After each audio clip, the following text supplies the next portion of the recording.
यहाँ मैं आपको बताने जा रहा हूँ मशीन टू मशीन यानी कि M2M के बारे में। मशीन टू मशीन या जिसे हम कहते हैं M2M एक तरीके का ब्रॉड लेवल है, विस्तृत लेवल है, जिसमें कि बहुत सारे टेक्नोलॉजीज़ का कॉम्बिनेशंस भी हो सकता है। M2M एक ब्रॉड लेवल है जिसका यूज़ करके आप डिस्क्राइब कर सकते हो किसी ऐसी टेक्नोलॉजी को जिससे कि नेटवर्क डिवाइसेस के पास ये फैसिलिटी हो जाती है कि वो एक्सचेंज कर सकें इंफॉर्मेशन को और परफॉर्म कर सकें एक्शन को।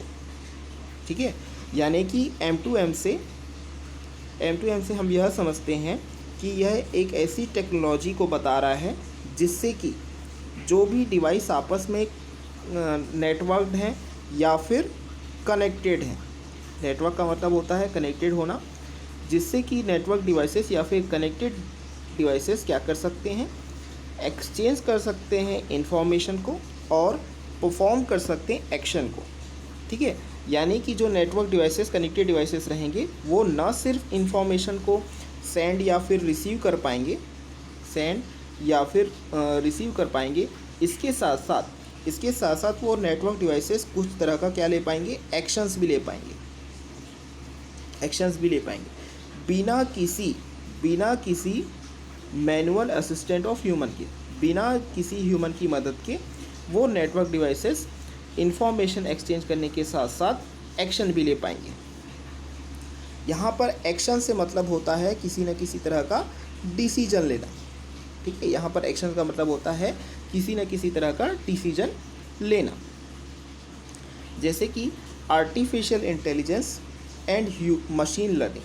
ठीक है, आर्टिफिशियल इंटेलिजेंस और मशीन लर्निंग क्या करता है, कम्युनिकेशन करने के लिए, यानी कि सिस्टम्स के बीच में कम्युनिकेशन करने के लिए ज़्यादा यूज़ होता है। एआई और मशीन लर्निंग के यूज़ से जो भी नेटवर्क डिवाइसेस हैं वो खुद के चॉइसेस बना सकते हैं। अब यहाँ पर आर्टिफिशियल इंटेलिजेंस और मशीन लर्निंग क्या चीज़ है, देखिए। आर्टिफिशियल इंटेलिजेंस का मतलब ये होता है कि यहाँ पर, यानी कि आर्टिफिशियल इंटेलिजेंस में हम क्या करते हैं, सिमुलेट करते हैं। किसे सिमुलेट करते हैं, ह्यूमन की इंटेलिजेंस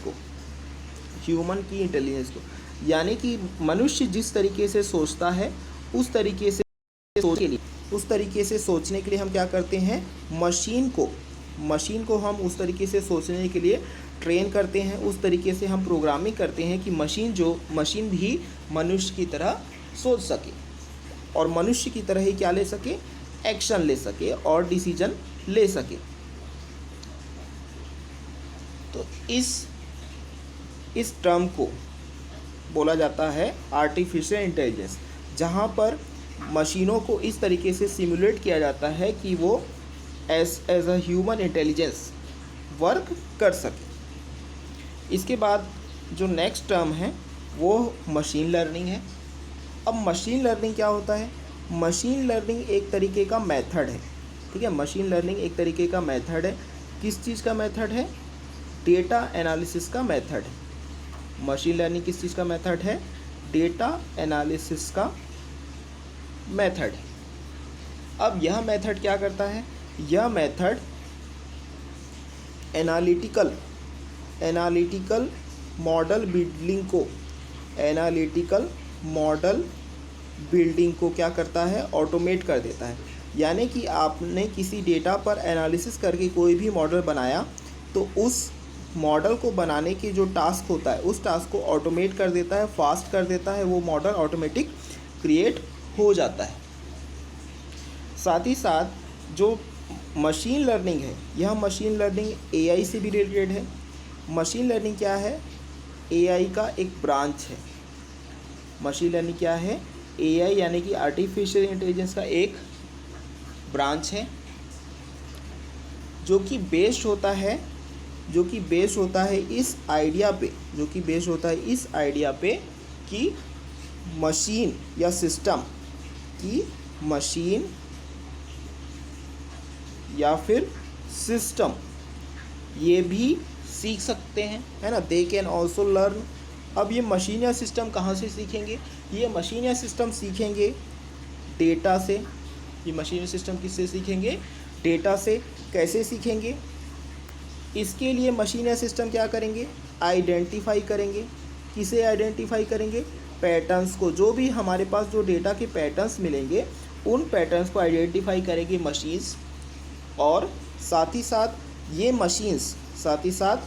मशीन्स या फिर ये सिस्टम्स क्या करेंगे? डिसीजंस लेने का कोशिश करेंगे बिना किसी ह्यूमन इंटरवेंशन के, ठीक है। अभी तक हमने यह देखा कि M2M या फिर मशीन टू मशीन एक ऐसे तरीके का ब्रॉड लेवल है जो कि डिस्क्राइब करता है एक ऐसी टेक्नोलॉजी को जिससे कि नेटवर्क डिवाइसेस के पास यह फैसिलिटी हो जाती है कि वो इंफॉर्मेशन एक्सचेंज करने के साथ साथ एक्शंस भी परफॉर्म कर सकें, यानी कि डिसीजंस भी ले सकें बिना किसी ह्यूमन असिस्टेंस के, बिना किसी मानवीय सहायता के। यदि हम M2M टेक्नोलॉजी की बात करें तो M2M टेक्नोलॉजी सबसे पहले अडॉप्ट किया गया था मैन्युफैक्चरिंग और इंडस्ट्रियल सेटिंग्स पे, यानी कि जैसे कारखानों वगैरह में M2M को ज़्यादा अडॉप्ट किया गया था और पहले अडॉप्ट किया गया था, ठीक है। मैन्युफैक्चरिंग का मतलब हम बोल सकते हैं कि जैसे कोई कारखाना है, फर्नीचर बनाने का कारखाना है या फिर कोई ना कोई इंडस्ट्रियल सामान बनाने का कारखाना है, और वहाँ पर ज़्यादातर सबसे पहले अडॉप्ट किया गया था M2M टेक्नोलॉजी को।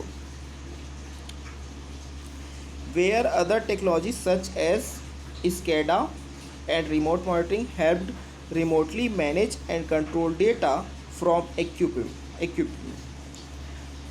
जहाँ पर कुछ अदर टेक्नोलॉजीज़ जैसे कि SCADA और रिमोट मॉनिटरिंग से ये हेल्प मिलती थी कि आप रिमोटली मैनेज कर सकते हैं और कंट्रोल कर सकते हैं डेटा को किसी उपकरण की मदद से।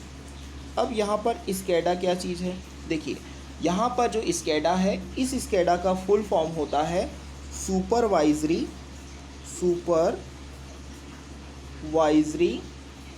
कंट्रोल एंड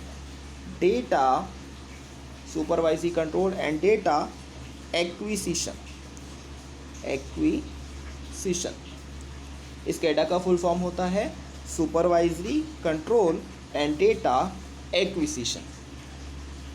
यह जो SCADA होता है एक सिस्टम ऑफ सॉफ्टवेयर होता है।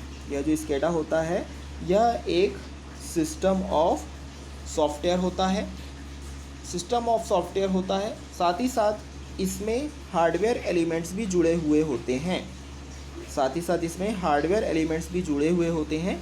इसलिए हम SCADA को यह कह सकते हैं कि यह system of software and hardware elements है, जिससे कि इंडस्ट्रियल ऑर्गेनाइजेशन को कुछ बेनिफिट्स या फिर कुछ फीचर्स मिलते हैं। वो फीचर्स क्या क्या होते हैं? देखिए, SCADA की मदद से आप कंट्रोल कर सकते हैं। हम इंडस्ट्रियल प्रोसेसेस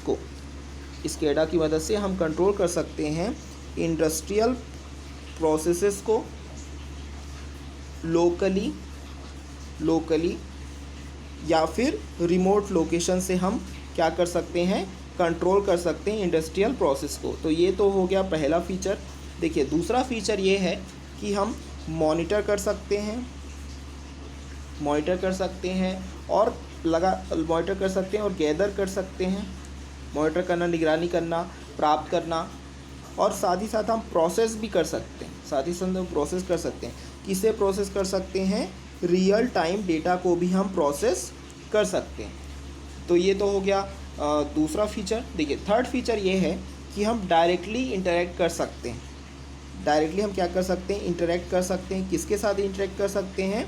डिवाइसेस के साथ हम क्या कर सकते हैं? इंटरेक्ट यहाँ पर कर सकते हैं। तो जब हम डिवाइस के साथ इंटरेक्ट करेंगे तो यहाँ पर किस तरीके की डिवाइस के साथ हम इंटरेक्ट कर सकते हैं? SCADA की मदद से आप सेंसर,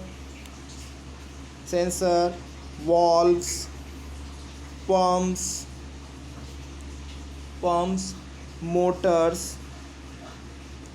मोटर्स और भी बहुत सारे ऐसे डिवाइसेस के साथ आप इंटरेक्ट कर सकते हैं जिसमें कि ह्यूमन मशीन इंटरफेस का सॉफ्टवेयर मौजूद हो। तो ये तो तीन फीचर हो गए। और जो चौथा फीचर स्केडा का ये है वो ये है कि आप रिकॉर्ड कर सकते हो। क्या रिकॉर्ड कर सकते हो? इवेंट्स को रिकॉर्ड कर सकते हो इनटू ए लॉग फाइल। देखिए यहाँ पर जो इवेंट्स बोला जा रहा है यानी कि सीक्वेंस ऑफ इवेंट्स। सपोज़ हमने मशीन के साथ इंटरेक्ट किया या फिर हमने मशीन को कंट्रोल किया, मशीन को मॉनिटर किया, मशीन से कुछ चीज़ क्या किया, गैदर किया रियल टाइम डेटा। तो इन सारी चीज़ों को बोला जा रहा है इवेंट्स। तो आप इन इवेंट्स को रिकॉर्ड करके एक लॉग फाइल में यह देख सकते हो कि आपने कितने टाइम पे कंट्रोल किया है, कितने टाइम पे मॉनिटर किया है, कब मशीन से इंटरेक्ट किया है, कब आपने मशीन से डेटा जो है गैदर किया है। तो इस तरीके के जब हम स्केडा और रिमोट मॉनिटरिंग यूज़ करते थे तो उससे ये हेल्प मिलती थी कि आप रिमोटली मैनेज कर सकते हो और कंट्रोल कर सकते हैं डेटा को किसी उपकरण की मदद से। M2M जब से आया है तब से ये अदर सेक्टर्स में भी इसके कुछ एप्लीकेशंस रहे हैं, जैसे कि हेल्थ केयर में, मेडिकल्स में, बिजनेस में और इंश्योरेंस में भी।